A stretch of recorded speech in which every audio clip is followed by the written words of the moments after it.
What's up everyone? Aquatic King is now online, and with Past Knife allowing the watchers to experience the evolution of Minecraft one more time, it's a funny reason for those who listen to make tribute and remember the past lives of those brought them to die forever and ever. And out of the 7 winners currently, who better to start with than the first winner and the watcher behind it all, the Pesce Bird Grian.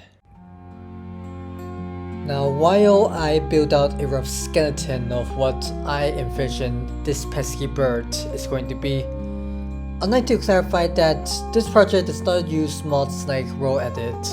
Yes, I can concede that how it would be useful for a large scale project like this, but it boils down to the fact that I don't know how to use it, and it looks way too complicated for me to get this video done in time. Now I'm assuming that down in the description it says it was posted sometime in August, which is intentional because it's also a perfect opportunity for me to try and get into Smallgus, a drawing challenge to depict dragons of your own design, so named because it's held in the month of August, named after the token character voiced by Benedict Cumberbatch. Wait, Benedict Cumberbatch? Thanks, future me.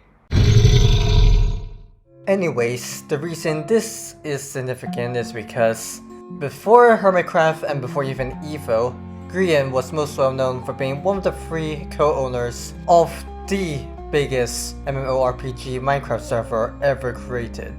Now, if you are high enough level and have friends in Minecraft, then you can go on raids to fight incredibly challenging bosses. The first of which many players would typically attempt to do would be the Groot Snang Wormling, which despite the name is not really a Groot Snang and more just a worm. So to make our pesky bird somewhat more draconic-like, I'm going to be making a amphitheater, a serpent with wings, and hence the shape you're seeing right now. Now the next part is to continue the skeleton, as in building it some ribs. And now while it's going to be covered up later by a lot of flesh blocks, I still find it important to give it an interior anatomy so that I can picture how exactly I want our pesky birds to act like. Now the finalized form of my ribs involves netherite blocks and deep stain of the polished and reinforced variety. Now if you want to do this in survival mode, you can use other blocks of a different planet. I chose these because I want my skeleton to look ancient and bony, and those are the blocks that I found most fitting. If you want a cheaper substitute, you can use polished quartz, calcite, heck, maybe even actual bone blocks itself. Make sure to space out your ribs evenly because, as you know, muscles contract and bend. You also have to make sure that you have left out sufficient space to build out whatever limbs that you have remaining left in whatever pose that you envision them to be, as well as in the correct proportions of the build.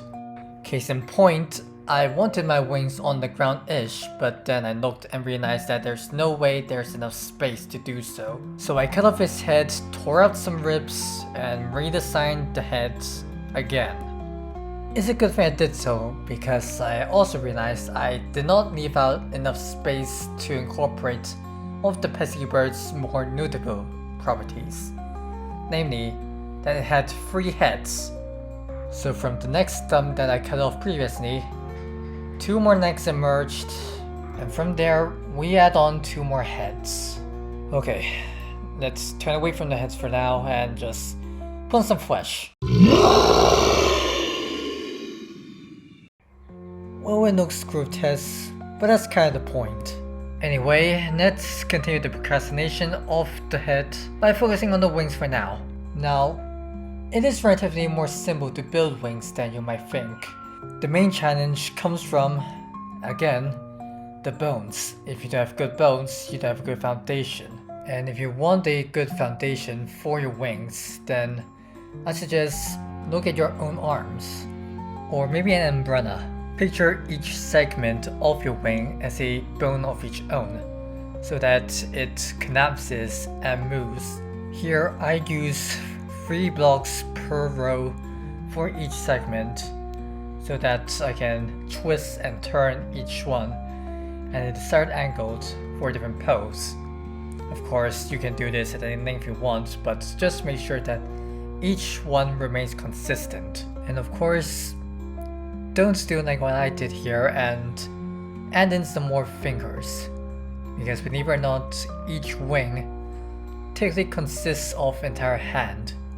But anyways, like I said, to build out the membrane, which in this case I use glass because, well, watchers are typically ancient-like creatures. It's more of a snow-ish than you're terraforming. You want parts to make it feel like you're able to go down, like you're going off a cliff or stuff. Or in the other case, you want it to be abrupt, like you're trying to hold in a block. In this case, I want the left wing here to be in a sort of position where it's about to reach down and grab something. Of course, for those of you in the comments who are asking if this is realistic or not, my answer to you is, this is Minecraft, these are fantastical creatures, deal with it. Of course, what I have to deal with finally is the head. And it turned out surprisingly better than I thought it would be. For those of you who have been paying attention to what I've been saying, I have been specifying that it's covered in flesh, not skin. And like how a degloving injury is excruciating to feel and look at, turns out when you're just at skin, it kinda gives off a better character vibe. As my example, let's start with the main head that's currently pointed upwards towards the sky. You may notice there's a netherite base. This is intentional. I'll explain later. First, observe how adding the flesh blocks makes it actually look somewhat fishy. As in, the texture of the meat. It's tender, it's raw, it's most importantly very, very fresh. Okay, my phrasing could be a bit better, but anyways, here we have a Pesce Bird about to shoot the laser into the sky. Or a breath of fire. Maybe a breath of fire would have been better, but to quote Grian, I do not know how to shape flames in form of light blocks and glass, so what I can do, however, is give him eyes of gold, which frankly does stand out a lot better than just cold for black soulless eyes. So let's try and repeat the process on the other two heads.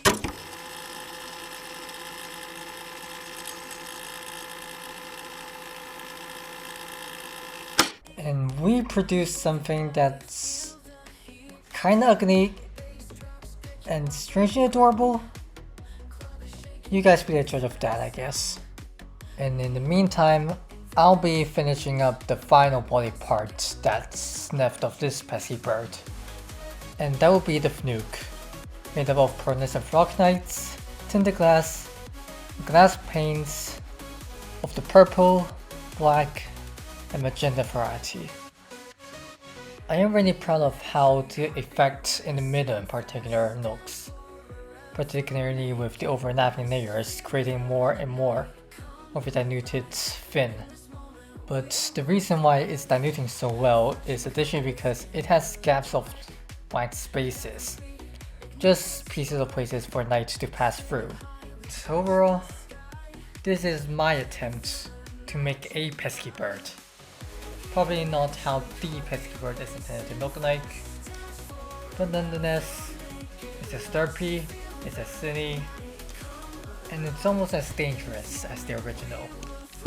I will confess, however, that this was just one of the attempts that I attempted to envision for the Pesce Bird. Here's a screenshot of what a different version, a working version in fact, that I tried to make before the faith got corrupted, and then I had to start from scratch, so to speak, because this episode had been planned on for way too long. There is something a bit missing though. We never left the desert. Thank you so much for watching. Hope you enjoyed it. If you did, make sure to crush that button as hard as you can to show support for the channel. While you're at it, why don't you go hit the subscribe button and ring the notification bell so that you'll never miss another video. Thanks for watching. I'll see you in the next video. See ya. And this is I Crusher King going off 9.